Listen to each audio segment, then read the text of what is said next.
And moving on, viewers, Israeli President Isaac Herzog says he will consider only the best interests of Israel as he weighs Prime Minister Benjamin Netanyahu's request for a pardon on corruption charges.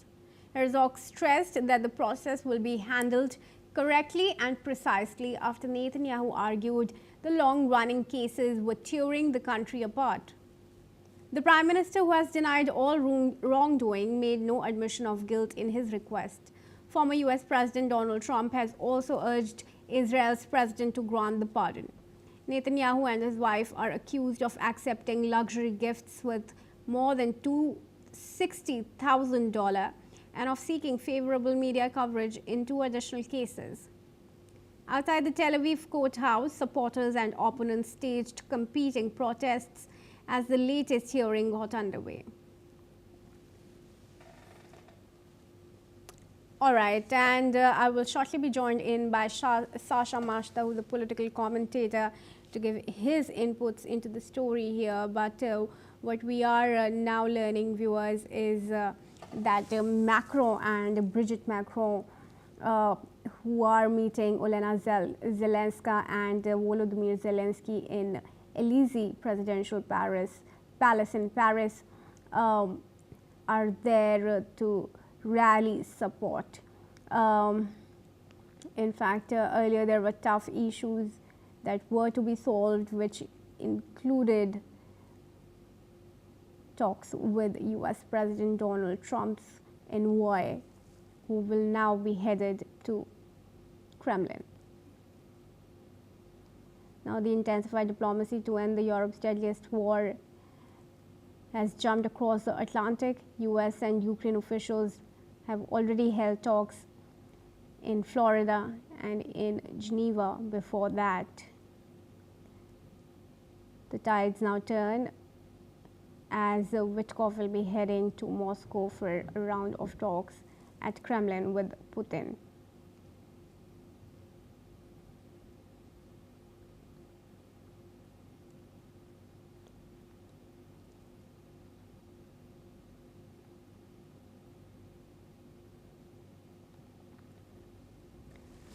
All right, I'm now joined by Sasha Mashta, political commentator, who is joining us from Tel Aviv. Thank you, Sasha, for joining us. Now, interesting development as far as Herzog's visit to New York City is concerned.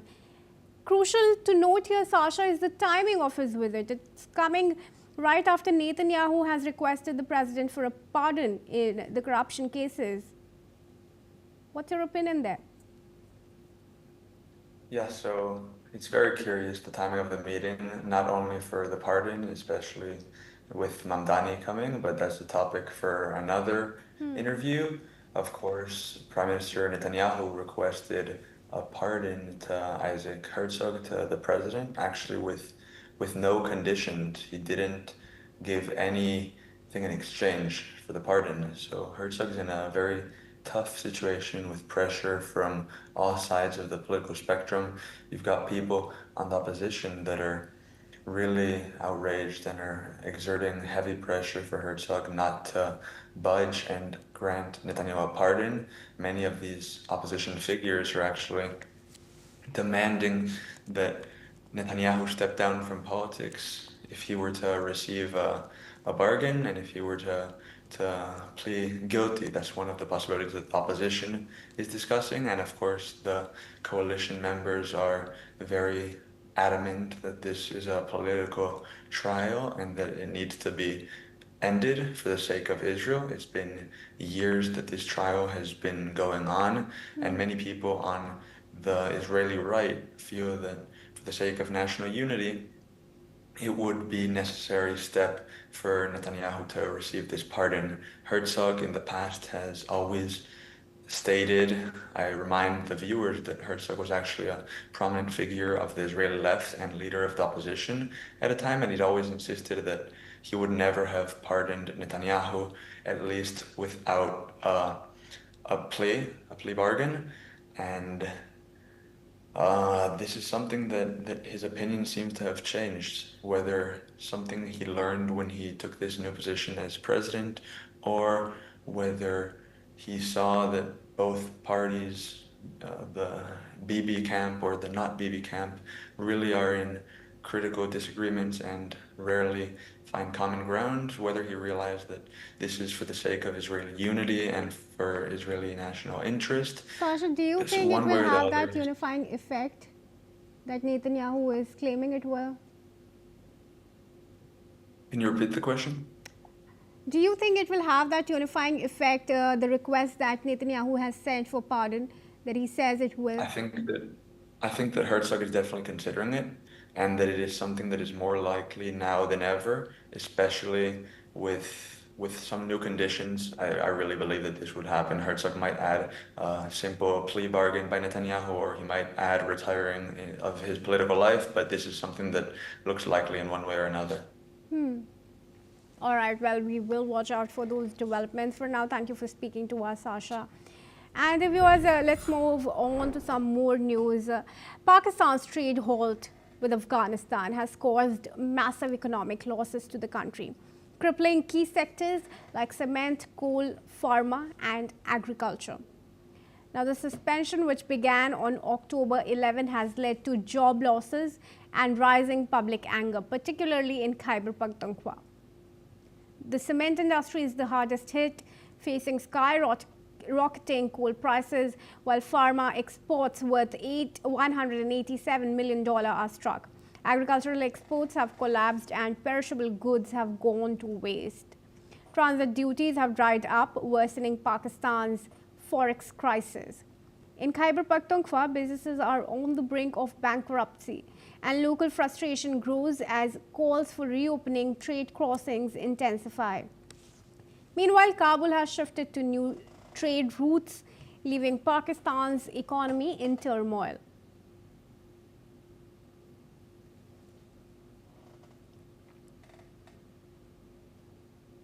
And we now move on to news from Bangladesh, which says that it expects India to extradite deposed Prime Minister Sheikh Hasina at the earliest, following her conviction and death sentence in absentia for crimes against humanity.